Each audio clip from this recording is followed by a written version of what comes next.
on the mystic path to enlightenment. Today, I'm going to be focusing on oracle cards and tarot cards and what the difference is between them. So I'm going to try and make this as quick and easy to the point as possible. So this video is going to start a basis on other videos as well as classes that I'll be teaching at mysticpathllc.com on how to use oracle and how to use tarot cards. So first, let's get started with oracle cards. Oracle cards are a very intuitive way of using cards as a divination tool to help you to communicate with spirit. So the first oracle cards I'd like to kind of introduce you to are the chakra oracle cards. If you follow me on Facebook page and see where I have actually given chakra readings to people. What's great about these cards is they represent 7 different cards for each chakra, making the deck 49 cards, and you can use them once a week, or you can decide to just, pull, alright, I'm going to go from the bottom to the top. You can specifically just take the cards for that one chakra and each day pull a different card until you go through each one, getting to know each chakra. These chakra ones can be used as a game to get to know those chakras and to help unlock and open them.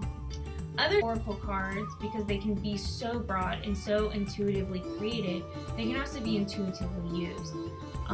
So some more simple cards that you can get are these. They're Goddess cards by Doreen Virtue.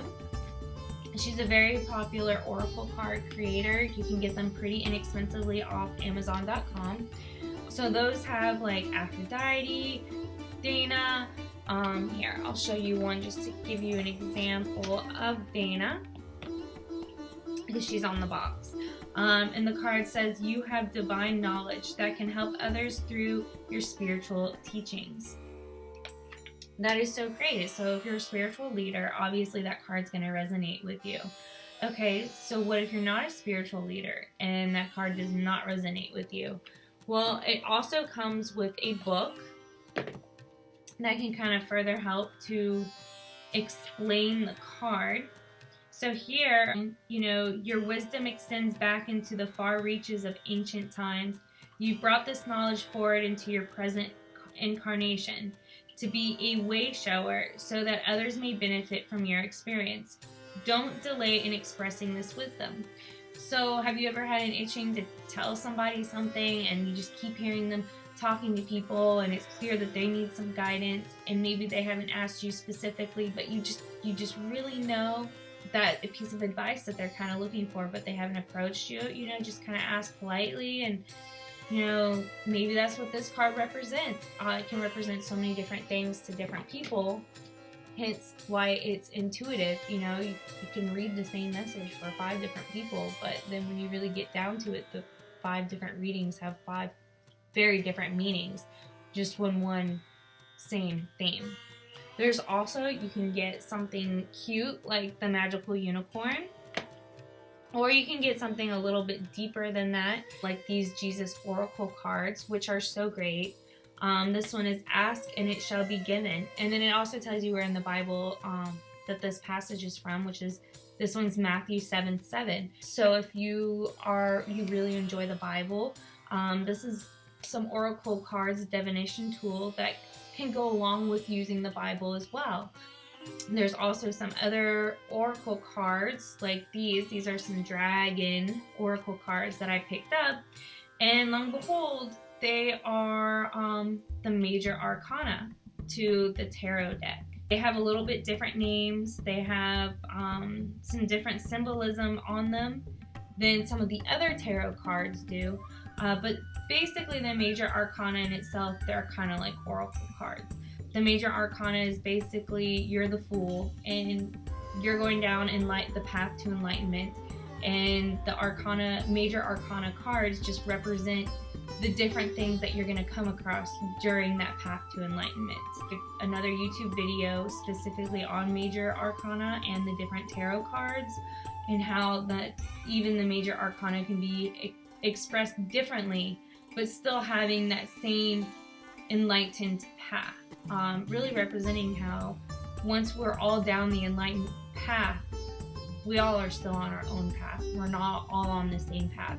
our paths might cross a lot more because we're on a similar enlightened path than those that we aren't.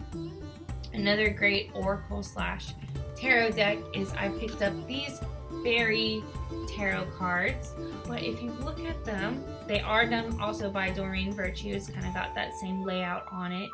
They also have the quote at the bottom. It's a great way to do a reading for somebody and really be like, okay, this is your card. It also represents the different seasons on here, which is something that I also have in these are actual more tarot cards. These are fairy tarot cards. They're just a little bit more fairy-like. And they have all the major arcana. They also have all the minor arcana. They're represented by, with the minor arcana, you're going to have 4 different categories. You have, in these specifically, spring, summer, winter, and fall. What you would find with the more common tarot deck, the Universal Weight Tarot, these are around 100 years old. So they've been around for a while. They've been used a lot. If you're going to just be picking up just a classical set with any tarot book, generally is going to be referring to the structure of these, which is, again, the major arcana and then the minor arcana. And these cards are going to be represented by pentacles, which is going to be like money, health, swords, which are going to be more of your mental strength and your ability to really see what's coming up ahead logically. The cups, which represents our emotions, whether it's a high or a low or emotional celebration.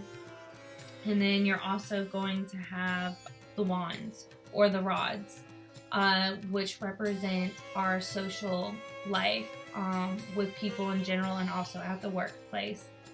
So the difference with the tarot cards is that they definitely have a structure and a pattern already in place for you to understand these cards. And there's 100 years of, people writing about what does the symbolism in these cards mean. This deck specifically, it's kind of debated. Is it Christian symbolism? Is it Jewish symbolism? Is it Egyptian symbolism? And again, when you go to different tarot cards, they're going to be themed a little bit differently. The tarot card has a very interesting history with a lot of different points of view, a lot of different perspectives. Again, that's another video that I'm going to be covering in the future. There's also different spreads that can be done with the cards, which are going to give the cards themselves more specific definition of what they're doing. Whether it be past, present, future. Traditionally, the way I like to set up my cards is kind of based on what's called the Celtic spread. It's not exactly a Celtic spread, but basically this spread allows me to understand where you are specifically in that point in your life and what people and their energy is playing around on those factors of who you are. And then based on your patterns that you've already put down in life and the way that you react to the planet's energy and everything, I am able to tap into that energy and kind of lay out a possible future. However, I do not believe in predestination. So I believe once these cards have been brought to light, if there's something you don't like about it, you can always work on fixing that. I believe that when we come into this life, we do have a destiny to fulfill. We know what that destiny is. However, programming or our lack of self-confidence, our lack of ability to tap into our intuition can throw us off that path. We may choose to just be like, I just don't want to do it. And that's where free will comes into play. I just really wanted to kind of stick to the difference between these oracle cards, these tarot cards, get your brain thinking. Do I want to start with tarot? Do I want to start with oracle? Or do I want to start with something in between like the dragon cards or the fairy cards? Because those options are out there too. It's all about building your intuition. Really using these cards, these divination tools to communicate and connect with spirit. We like to hold things. We like to see them and read them and it be materialized like we are in our mind's eye. And cards are a great way of doing that. Follow the Mystic Path community on Facebook. I want to see you guys really getting your own cards, being like, hey guys, I got these new cards, and I want to give 10 people readings, or hey, I want to give readings to people in exchange, will you give me a reading back? And I want to see you guys doing readings for one another. It can be really inspiring, and you can maybe hear something that you didn't want to hear, but you really knew that you needed to hear. Sometimes when someone reads for you, it's easier to hear it from them than it is to face yourself in the mirror, or to hear them from your spouse, or to hear them from your mom, or to hear them from your best friend, or even to hear them from spirit during meditation. And there's so many great ways and reasons to be using oracle and or tarot cards. If you have any other questions about them, please definitely comment below. If I get enough questions coming in, I'll start doing live feeds on Facebook so we can really start a community of discussion going on. I would really like that. But comment, maybe what is your favorite oracle deck? What's your favorite tarot deck? What hasn't worked for you? Go ahead and comment whatever you want. I'm excited to hear what your thoughts are on oracle, tarot, and my ability to present the information to you and hopefully inspire you. So thank you so much for following me here, Mystic Lee, on the Mystic Path to Enlightenment. Thank you. Take care. Don't forget to subscribe to stay up to date on all of our videos. And please visit mysticpathllc.com for mystic knowledge, mystic divination tools, mystical classes, and so much more.